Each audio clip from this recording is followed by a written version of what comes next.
కర్నూలు జిల్లా కోడుమూరు మండలం మునుమలగుర్తిలో భారీ చోరీ జరిగింది.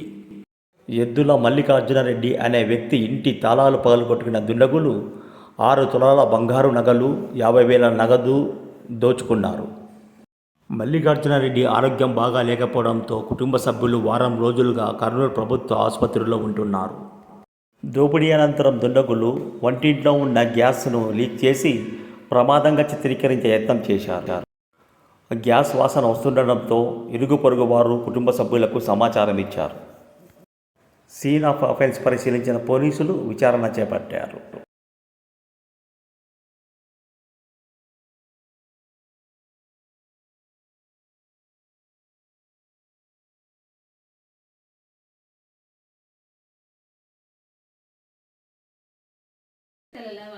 మూడైతే గ్యారెంటీ.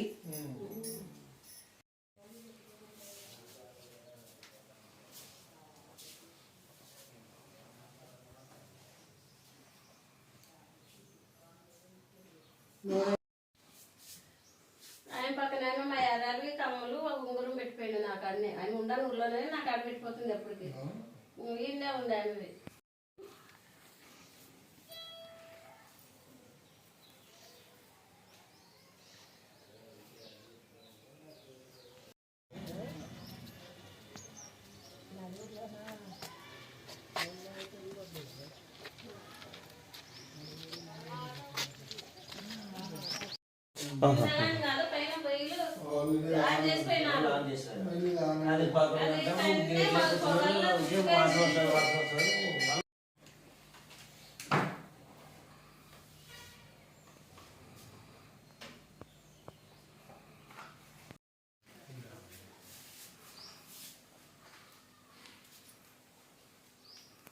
ఇదేనా ఏం జరిగిందమ్మా?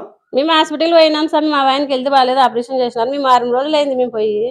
మేము వచ్చేసాటికి అంత చేసి మనకి గ్యాస్ ఫెయిల్ చేసి పోయినారు. ఇంటి పక్కల వాళ్ళు చెప్పినారు మాకు. వచ్చి మేము అంత గ్యాస్ కానీ పేలిపోయింది, పొగ ముచ్చుకోయింది ఇంట్లోన. వాళ్ళు వచ్చి చూసి ఆకలి తెరిసి ఇంట్లో పొగ ముచ్చుకొని పోయింది కన్నగా. లోపల చూడమ్మా నేను ఆమెకి చెప్పినాను, ఇంటి పక్కల ఆమెకి. లోపల ఆమెతే లోపలికి రాలే, బయట నుంటే తీస్తే డోర్ ఓపెన్ ఉంది అక్క అని చెప్పింది నాకు. ఇంకా డోర్ ఓపెన్ చూస్తే మేము ఎవరు రాలే, నా బిడ్డ నా చెల్లెలు వచ్చింది ఇంటికి. వచ్చి చూస్తే వాకిలి డోర్ కన్నీ అన్ని పగలగొట్టిపోయినారు సార్. దాంట్లో 6 తులాలు బంగారు ఉంది, 50,000 దాంట్లో డబ్బులు పెట్టుకోయింది నేను. అవన్నీ మొత్తం ఏటూ లేవు సార్, కన్నీ ఉత్తది అయిపోయింది బీరువా.